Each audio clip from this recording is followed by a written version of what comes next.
Dia 18. Furacões, suportando os ventos da mudança. Tudo que vejo me ensina a confiar no Criador, em tudo aquilo que não vejo. Ralph Waldo Emerson. Se não gosta de alguma coisa, mude-a.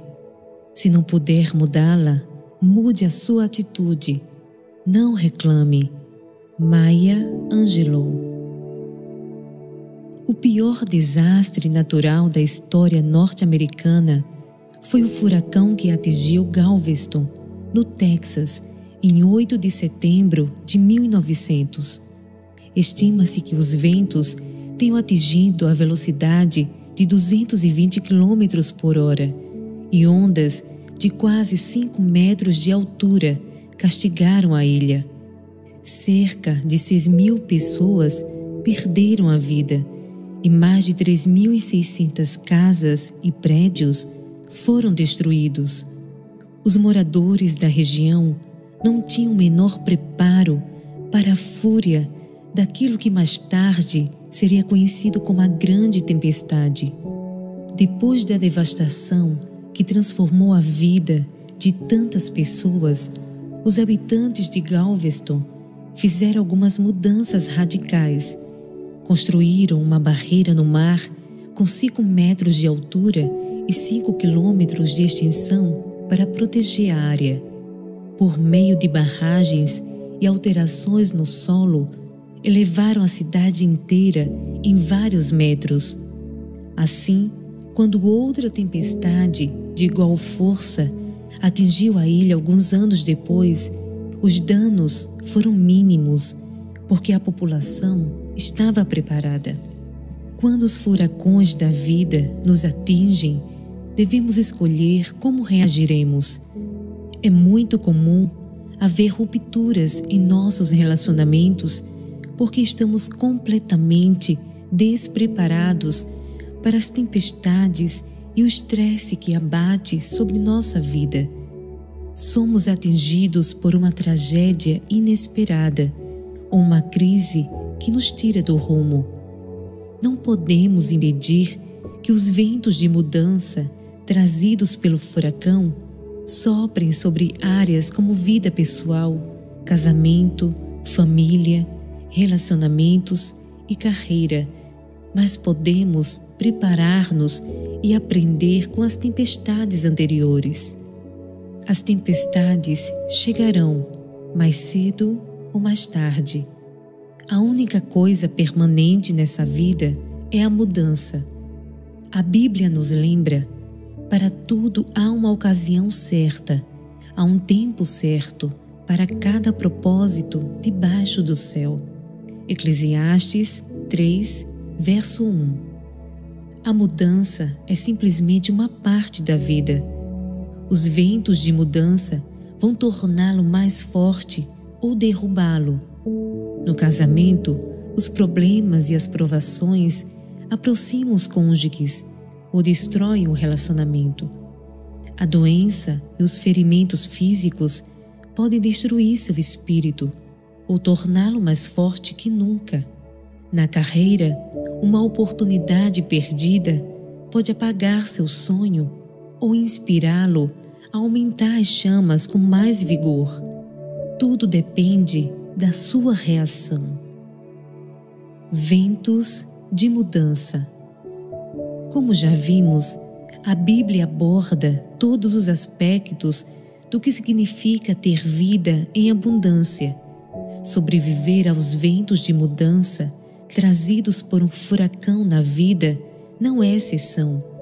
Ao colocarmos princípios bíblicos em prática, veremos que é possível não apenas sobreviver aos ventos de mudança, mas que podemos aproveitá-los para encher nossas velas e navegar para frente. Lucas descreve uma perfeita tempestade de proporções bíblicas que aconteceu quando Paulo, prisioneiro no navio, ia para Roma. Pouco tempo depois, desencadeou-se da ilha um vento muito forte, chamado Nordeste. O navio foi arrastado pela tempestade sem poder resistir ao vento.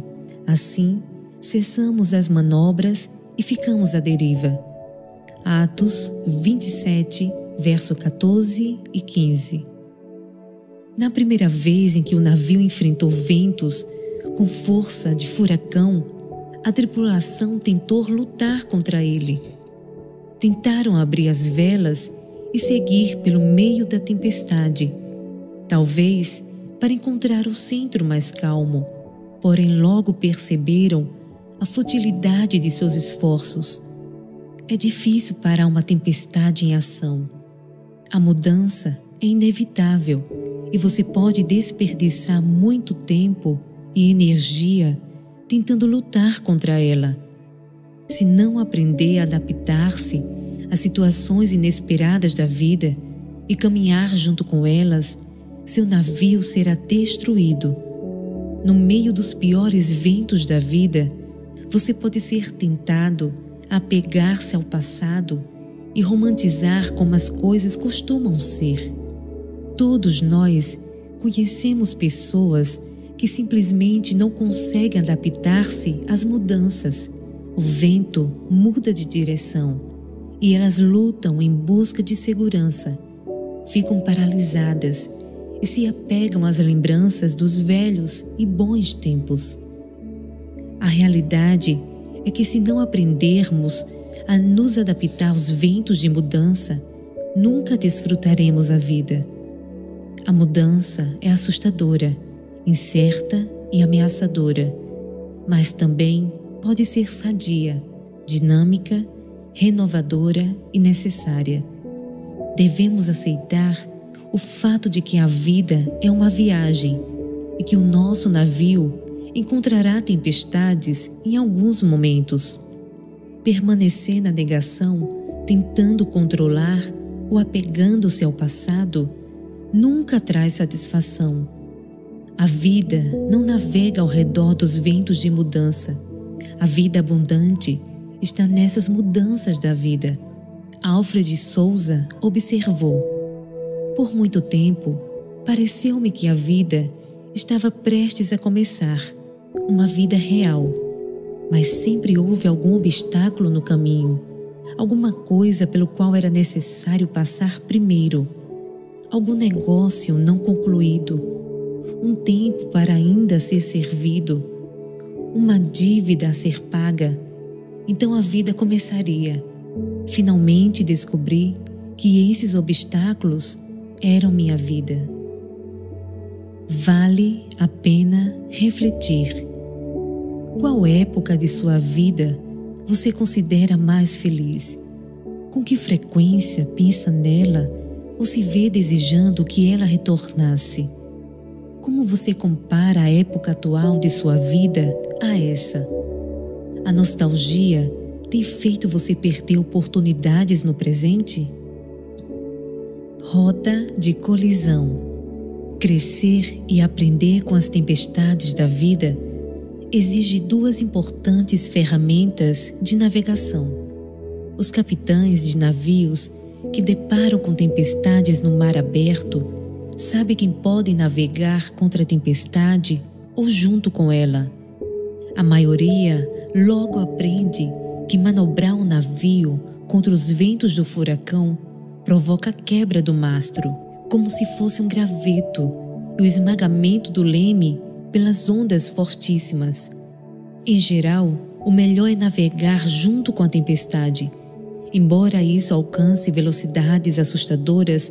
Para evitar que o navio emborque, precisamos ter essa mesma atitude e repensar como vemos a tempestade pela qual estamos passando.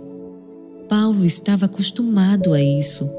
Durante 14 dias, ele e os outros passageiros do navio foram cercados por chuva torrencial e céus escuros, a ponto de não terem referências para orientá-los na navegação. Não aparecendo nem sol nem estrelas por muitos dias e continuando a abater-se sobre nós grande tempestade, finalmente perdemos toda a esperança de salvamento. Atos 27, verso 20. Eles começaram a perder as esperanças, porque não podiam ver através da tempestade. Você provavelmente conhece a sensação. A tempestade está atingindo a sua vida e nuvens escuras estão circulando há vários dias, semanas ou anos. Você está prestes a perder a esperança porque não consegue ver nada através da tempestade, nada para ajudá-lo a encontrar seu rumo. Se você está prestes a desistir, não faça isso. Como disse Winston Churchill, se estiver passando pelo inferno, continue caminhando. A partir do exemplo de Paulo, podemos aprender como ele permaneceu calmo no meio da crise. Ele foi o único a bordo a manter a confiança, porque optou olhar além da tempestade. Ele pôde ver além das águas bravias e dos ventos tempestuosos, antevendo uma mudança positiva. A natureza humana nos inclina a olhar apenas para os problemas imediatos e seus efeitos colaterais, em vez de tentar enxergar um resultado potencialmente positivo.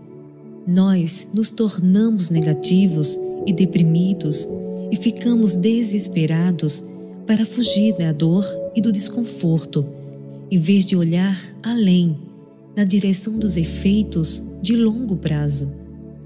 É comum culparmos a Deus e ficarmos amargurados pelo fato dele não suavizar imediatamente nossa situação. Deus não provoca as mudanças dolorosas na vida, mas as usa e deseja produzir o bem a partir delas. Uma maneira de ele fazer isso é promover o crescimento de nosso caráter. O psicólogo John Townsend diz que a imaturidade é o desejo de que a realidade se adapte a você. Durante as tempestades, as pessoas imaturas pensam: se a realidade for como quero, serei realmente feliz e me sentirei bem. Se a realidade não for como quero, eu me sentirei horrível e deixarei isso claro a todos. A maturidade, em contrapartida, adapta-se à realidade. Não é fácil. Somos forçados a reconhecer nossas fraquezas, deixar de lado nosso jeito de fazer as coisas e entrar em sintonia com um ritmo diferente e, às vezes, irritante. Acredita em mim, aprendi isso da pior maneira. Alguns anos atrás, fiz uma viagem à Itália com minha família. Viajamos por todo o país de trem e logo percebemos que a cultura italiana tem seus horários próprios. Os trens nem sempre saíam ou chegavam no horário. Na verdade, isso raramente acontecia. Portanto, não foi surpresa o fato de nenhum funcionário das estações de trem ter se alegrado quando eu disse que eles deveriam ser organizados e trabalhar em equipe. Minha frustração fervia aos poucos, até que acabou explodindo numa tarde. Depois de nossa estada em um hotel muito agradável, situado numa pequena cidade montanhosa da Itália, arrumamos nossa bagagem para nos dirigirmos a uma estação de trem. Havíamos reservado os assentos várias semanas antes em um trem que partiria em 2 horas e meia. Acostumado a viajar com 4 filhos e muita bagagem, aprendi que o planejamento é fundamental. Assim, liguei para a companhia de táxi local e expliquei que iríamos precisar de um táxi em breve. A atendente disse no inglês macarrônico: "Por que você está ligando agora?" Disse. De maneira presunçosa, respondi: "Porque preciso reservar um táxi agora. Somos 6 pessoas e temos de sair daqui a 2 horas. Só queria ter certeza de que seu táxi estará aqui a tempo de chegarmos à estação e pegar o trem", eu disse. Enquanto eu explicava, ela me cortou. Ligue de novo quando precisar do táxi, e desligou. Esperei nervosamente por 1 hora e liguei outra vez. Preciso reservar um táxi para daqui 1 hora. Por favor, venha ao hotel em 1 hora, eu disse. Em um tom claramente irritado, ela disse de maneira rude: não ligue agora. Ligue de novo quando você precisar do táxi. Finalmente, 10 minutos antes de precisar do táxi, liguei de volta. Então, a atendente disse: sinto muito, todos os táxis estão ocupados. Perdi a compostura. Com certeza, não foi um dos momentos que mais me orgulho. Estava profundamente frustrado com aquele jeito surreal de fazer as coisas. Nem preciso dizer que perdemos o trem. Contudo, esse momento revelou-se de transição em nossa viagem. Percebemos que tínhamos de mudar a maneira como enxergávamos nossa temporada naquele país. Acabamos aceitando que não teríamos sucesso em nossa tentativa de mudar a cultura italiana e ainda que de maneira relutante começamos a relaxar e seguir a correnteza. Chegaremos lá quando der. Talvez os italianos não façam tudo dentro do horário como gostaríamos, mas talvez saibam algo mais sobre um ritmo mais natural de viver cada dia. A cultura italiana não mudou, nós mudamos. Nós nos adaptamos e no final da viagem já nos sentíamos locais. Foram as férias mais felizes que tivemos, uma de nossas melhores lembranças. Área de carga. A realidade exige que mudemos nossa maneira de ver o mundo. A perspectiva também pode ajudar-nos a clarear as prioridades. Se tivesse apenas um mês para viver, você não precisaria deste livro para lhe dizer em que se concentrar hoje. Em nossa rotina e por nosso jeito de ser, contudo, é comum perdermos de vista o que é mais importante. A mudança pode deixar nossas prioridades mais claras, iluminar aquilo que de fato importa. Durante a jornada de Paulo, no meio da tempestade, a carga que era tão importante passou a significar pouco diante da perda das vidas no navio. Em Atos 27, verso 18, Lucas registrou: no dia seguinte, sendo violentamente castigados pela tempestade, começaram a lançar fora a carga. A tripulação começou a livrar-se de tudo que não estava preso para aliviar a carga, a fim de que o navio não afundasse. A mesma carga que eles colocaram cuidadosamente no navio, tenho certeza de que a palavra frágil estava escrita em várias caixas. Naquele momento, era jogada ao mar com urgência. O que era considerado valioso apenas alguns dias antes, repentinamente, parecia inútil. Seremos forçados a reavaliar nossas prioridades sempre que as tempestades estiverem soprando em nossa vida e o nosso navio estiver sendo atingido. Uma das mais importantes prioridades definitivamente atingirá o topo: os relacionamentos. Vale a pena refletir. Qual carga tangível você perdeu em um dos furacões de sua vida? Qual carga precisou jogar fora intencionalmente para que sobrevivesse à tempestade? De que maneira suas prioridades mudaram como resultado da perda de itens materiais? Âncora inabalável. Embora seja necessário aprender a se adaptar e mudar o curso a fim de vencer a tempestade, é preciso saber o momento de lançar a âncora e se fixar no lugar.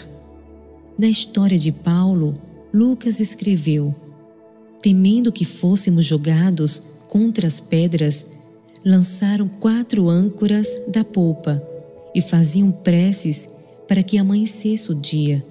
Atos 27, verso 29. Você precisa de uma âncora que nunca se altera. Jesus Cristo é o mesmo, ontem, hoje e para sempre. Hebreus 13, verso 8.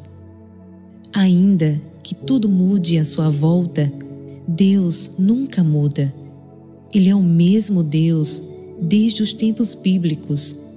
Ele pode realizar o mesmo milagre em sua vida hoje e será o mesmo Deus amanhã.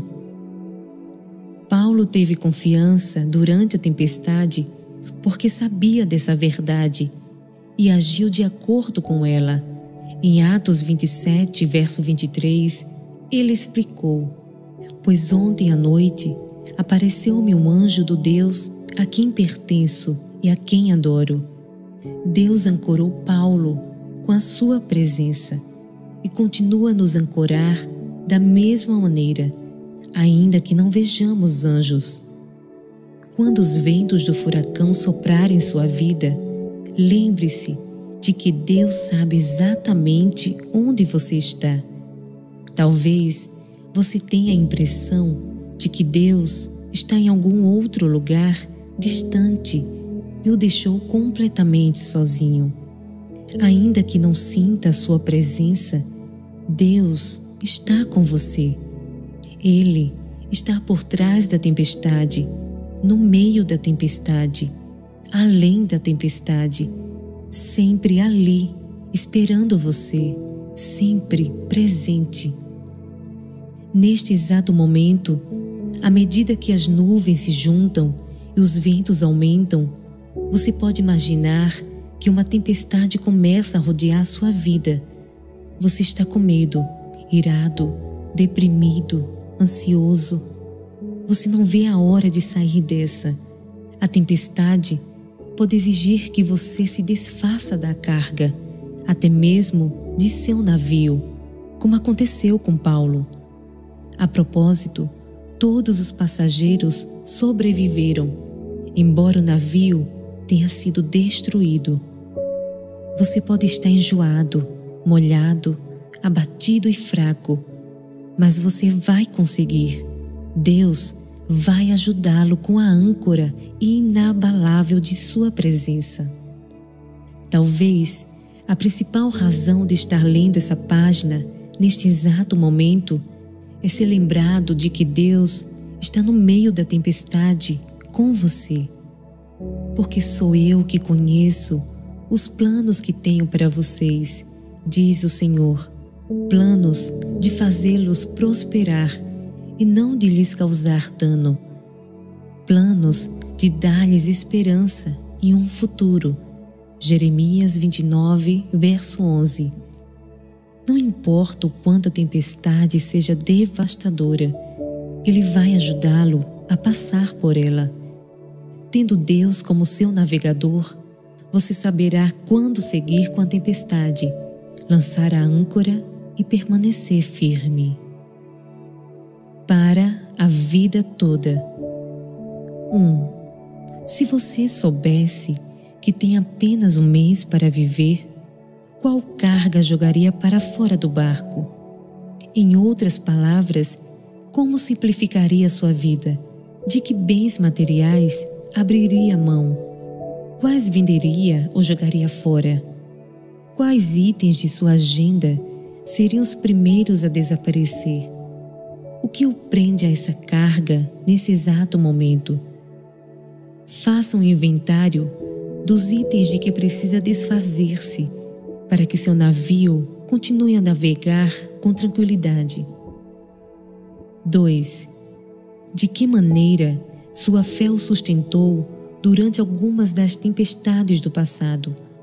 O que você aprendeu sobre si mesmo com a tempestade mais recente? O que aprendeu sobre Deus? Passe algum tempo em oração, firmado em sua âncora, agradecendo-lhe pelas maneiras como Ele o sustentou e continua a mantê-lo firme. 3. Quais tempestades você está enfrentando em sua vida hoje? Você está sendo fortalecido ou dilacerado por elas? Lembre-se, você não pode escolher as provações da sua vida, mas sim sua reação diante delas. Qual reação você escolherá hoje?